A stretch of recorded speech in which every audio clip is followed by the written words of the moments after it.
Hello guys, আসসালামু আলাইকুম। This side star Imran. কামের উপরে কোনো ওষুধ নাই। লাস্ট ভিডিওতে আমরা 3 বন্ধু মিলে ডাটা শাক বিক্রি করতে গিয়েছিলাম বাজারে। আজকে আবার আমি নিজেই আলাদা করে পেঁপে নিয়ে আসছি। লাগাতার 1 সপ্তাহ বৃষ্টি হওয়ার পর আজকে এত রোদ উঠেছে যা বলার মতো না। এদিকে মাসুদ আর বাবু ওই পাশে ডাটা বিক্রি করছিল আর আমি এখানে পেঁপে বিক্রি করছিলাম। তার মাঝখানে একটা মজার ঘটনা ঘটে। এই পিচ্ছি বাচ্চাটাকে যে দেখলে, এই বাচ্চাটাকে দেখার পর যে কারো মনে হতেই পারে বাচ্চাটা বাচ্চাই, কিন্তু এই বাচ্চাটার শাক বিক্রি দেখলে আপনিও হতবাক হয়ে যেতেন। যাই হোক, আমার অর্ধাবর্তী পেঁপে বিক্রি হওয়ার পর আমি মাসুদ আর বাবুর ওখানে যাই ওদের ডাটা শাকের অবস্থা দেখতে।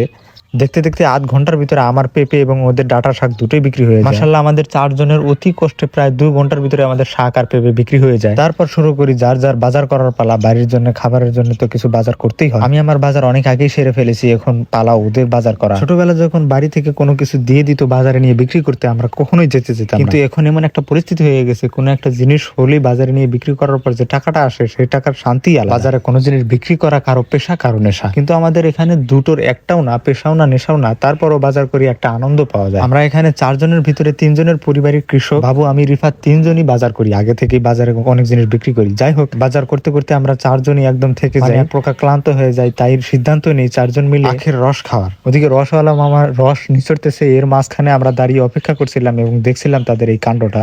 এর মাঝখানে অপেক্ষা করতে করতে দাঁড়িয়ে থাকতে থাকতে আমাদের এক পুরনো এক বন্ধু হয়ে হাজির হয়। পুরনো বলতে আমরা একসাথে ইমিডিয়েট পরীক্ষা দিয়েছি, প্রায় 1 বছর হয়ে গেল আমাদের সাথে কারোর সাথে যোগাযোগ নেই। হঠাৎ বাজারে দেখে ও এগিয়ে আসে এবং আমাদের সাথে কথা বলে। মাঝখানে আমরা প্রায় আধ ঘন্টা নাগাদ ওর সাথে আলাপ আলোচনা করি, অনেক কথাও বলি। আমাদের ক্লাসের সবচাইতে ওর সাথে স্যার ম্যাডামদের সাথে বেশি মিল ছিল, কেননা সব স্যার ম্যাডাম কি ও পিতা মাতার মতো মানত।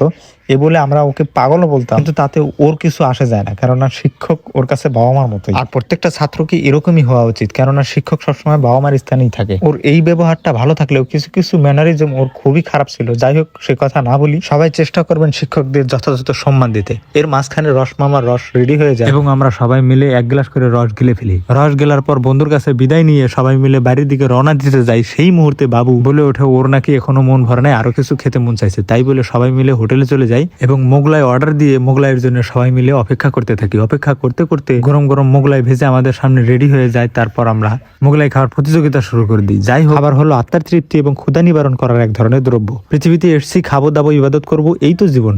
আমার হিসাবে কখনো এইটা আশা করবেন না যে আজকে সঞ্চয় করে কালকে খাবো। দেখুন, হায়াত মউত হলো আল্লাহর হাতে। আজকে ইনকাম করবেন, আজকেই খেয়ে মরে যাবেন, কালকে মরার পরেও কোনো কষ্ট থাকবে না এবং কোনো মানুষ কোনোদিন কোনো কিছু বলতেও পারবে। মোরাল অফ দ্য স্টোরি, মন শান্তি তো দুনিয়া শান্তি, পেট শান্তি তো আত্মার তৃপ্তি। যাই হোক, আজকের ব্লগ এই পর্যন্তই। সবাই ভালো থাকবেন। আসসালামু আলাইকুম।